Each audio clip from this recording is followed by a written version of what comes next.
there's a lot of advice out there in terms of how you can manage that difficult employee, which is all external and really good advice, but there is a key ingredient in that cake that's missing, and that key ingredient is you.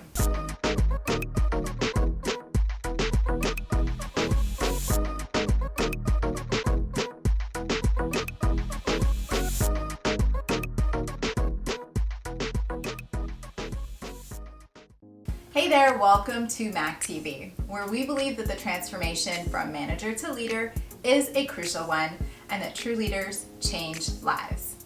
So we are in the final stretch here on the difficulty campaign that we're on, if that's even what we're calling it. Okay, so I'm just going to be really honest here and call out something that I don't exactly love having conversations like this. It's not that I hate it, it's just that if I'm going to have a conversation about leadership, I kind of prefer having a conversation about the fun stuff. But I do understand that difficult conversations and having feedback conversations and dealing with difficult people is all a part of the job. So it is something that we must talk about. So I'm almost positive that in your role as a manager, you've dealt with difficult employees. And if you haven't, then I can almost guarantee you that you will. Because the truth is, we're all different. We come from all different backgrounds, walks of life, and, we're all dealing with different pressures that kind of just feeds into the way that we behave, especially at work, which is where we are for so many hours of the day. Plus, we're human, so we're not going to always click with every single person, nor is every single person going to find us to be their cup of tea either. That's right. You might not be the favorite person of that difficult employee either. So in this episode, I'm going to be giving you some advice as to how you can manage a difficult employee. And we're going to kick it off with a quote. "The people to fear are not those who disagree with you, but those who disagree with you and are too cowardly to let you know." So number one is to know the difference between a difficult employee and someone who is just opinionated or maybe the devil's advocate of the team. Now, I wanted to start here first because I find that a lot of managers blur the two. And it's very easy to brand someone who is just extremely opinionated maybe as someone who is difficult when the truth is they are not. Now, I know that this kind of opposition can feel personal, or it can feel like an attack on something that you put out there as a leader. Or it could feel like it's slowing the entire team down. I know how it feels like when you've got everybody going in this direction and then someone throws a curveball and all of a sudden everybody's like, squirrel. Or it could just feel completely uneasy because there's conflict going on. But when you take a step back and just look at the situation with a completely different lens, perhaps a more logical one, you will see that this role is actually necessary. And that's because opposition is critical to innovation. If everybody on the team thought the same way, did the same thing, or agreed with every presented idea you had, every thought you had, or every direction that you had, then you run the risk of getting into a rut of doing the same thing over and over again. And what's the definition of insanity? It is doing the exact same thing over and over again and expecting a completely different outcome. So this person, even though in opposition or very opinionated, is actually very critical to the success of your team. Now, you're probably gonna laugh at me, but I actually knowingly hired someone like this. In fact, it was years later when she was about to transition to a completely new role in the company that we were talking about this, and we were talking about, some of her strengths and the value that I felt that she brought to the team. And I told her, I was like, Uju, I actually hired you because I felt like you would be a disturber. And she laughed. She was like, what are you even talking about? And I was like, well, I picked up in the interview process or in the hiring process that you are kind of an opinionated person and you would be a disturber in the team. And in fact, I wrote a big D for disturber on your resume. And so of course we laughed about this, but I did this very intentionally. And no, it is not because I wanted to create chaos on the team or I wanted a ton of conflict, but it was because at the time, I knew what the needs of the team were. And I knew that if we wanted to be able to do things unimaginable or to do things that have not been done before, we would need people on the team who were opinionated and who would challenge us so that we would push past our comfort zone and do things that we weren't used to doing. I also knew something else very important, which is that it tends to rub off. And it did, because not too long after, one of our top performers and leaders of the team, Onika, she started to exhibit that same sort of speaking out type of behavior because she recognized it was safe to do so. And this led to healthy conflict, which helped us to achieve things that we didn't think were possible. So why am I telling you all this? Because it's really important to recognize the difference between someone more like an Uju or Onika who will challenge the norm or question things as opposed to someone who's actually difficult. The best way for you to know the difference is to get to the heart of the intention.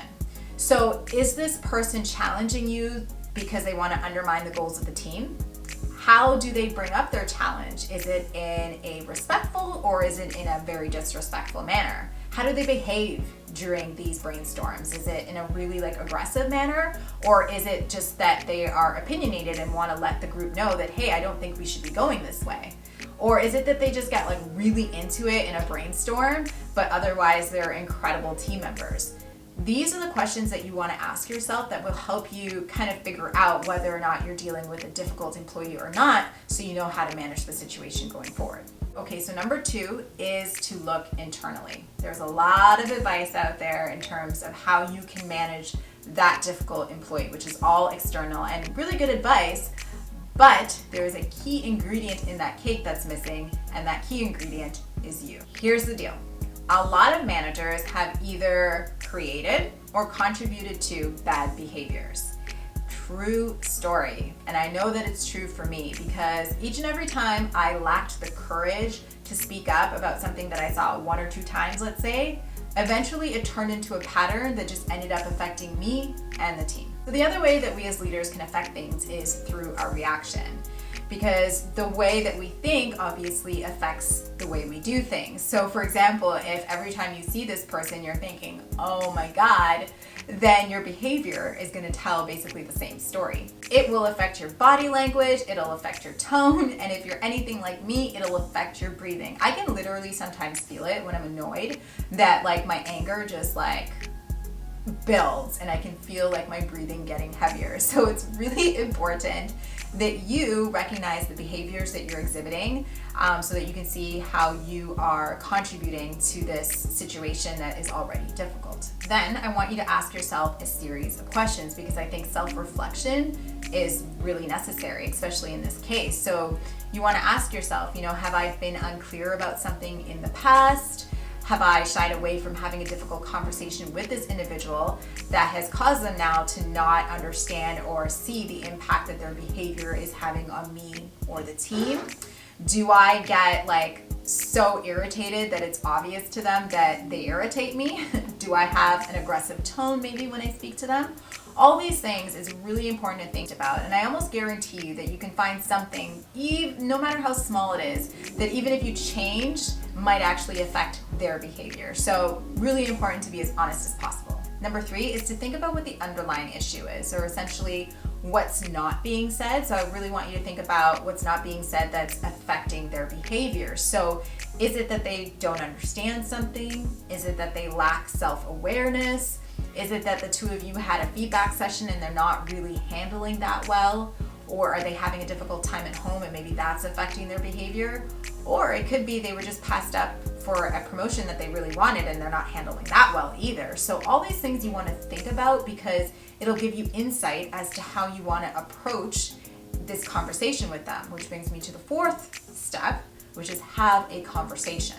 Now, I do have a video on leading difficult conversations, which I will link for you right here and of course in the description box below. I think it's a really good base and it'll help you get prepared for this type of conversation. But for the sake of this video, I'm going to give you a few ideas anyways. So this conversation is going to be an awkward one. There's no sugarcoating that, but of course it is a conversation that you absolutely need to have. It also needs to have a few key ingredients. It needs to have specifics, it needs to have solutions, and there needs to be a commitment. So I've always been a fan of examples, or I learn better when I'm given examples, so I wanted to give you an example of what a conversation like this might sound like. So for example, it could sound like this. So Henna, the last couple team meetings, I've noticed that you've been aggressively challenging towards other people's ideas, opinions, and thoughts. And in the last team meeting, you actually got up and stormed out. And now, I am a fan of healthy conflict. However, this kind of behavior has, a negative effect on the team members as well as myself. So I wanted to just have this conversation with you, see what's going on.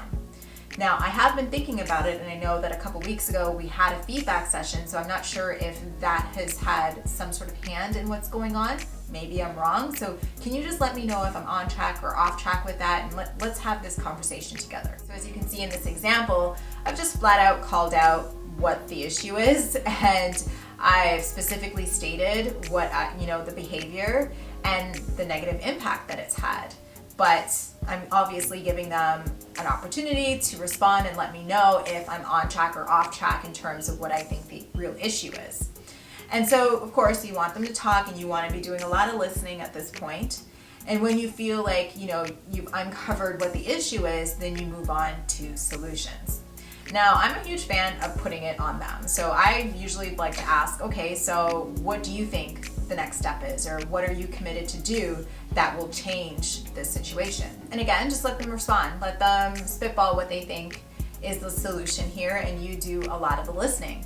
I mean, of course, if you think of a solution during the conversation, throw it out there. But what I mean is that you want them to do more of the talking than you are. So once the both of you have come up with an agreed solution in terms of how you're going to move forward, the next step is to get their commitment. So what I mean by commitment is not just what they're going to do, but also what you're going to do. So if it comes up in the conversation, let's say that you get kind of aggressive in your tone and it affects them, then you're going to commit as well to not being that way, and you'll change your tone, or maybe you'll figure out a way to change your behavior so that you're not affecting them in a negative way either. So you can play around with this outline, of course. I mean, it doesn't need to be exactly the way that I've laid it out, as long as you have the key ingredients, which is that, you want to be specific, and you want to be curious, transparent, and of course you want to be firm on that commitment, because that's really important for change. Now, the last couple of videos have been pretty heavy, I think, on the tips and advice. So what I want to do is take a little bit of a detour and actually talk about how we can develop your skills as a leader.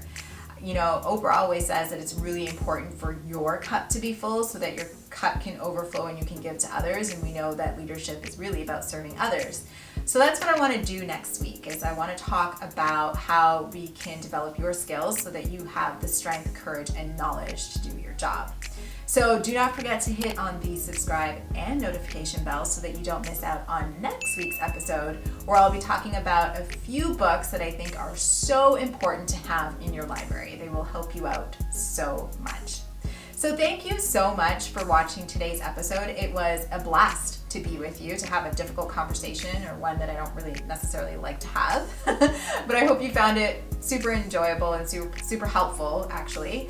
And I can't wait to see you next week. But of course, in the meantime, have a fantastic week, and don't forget to keep smiling. I'll see you in the next one. According to Entrepreneur.com, 44% of new managers feel unprepared for their role, and this often leads to feelings of overwhelm and self-doubt. Are you a new manager that feels somewhat the same? Well, training certainly helps. And that's why I've created this free audio training for new managers that serves as a good base to help you develop 3 critical skills that are essential to your success as a new team leader. So come on over to MakitaAndrews.com to grab your free audio training today.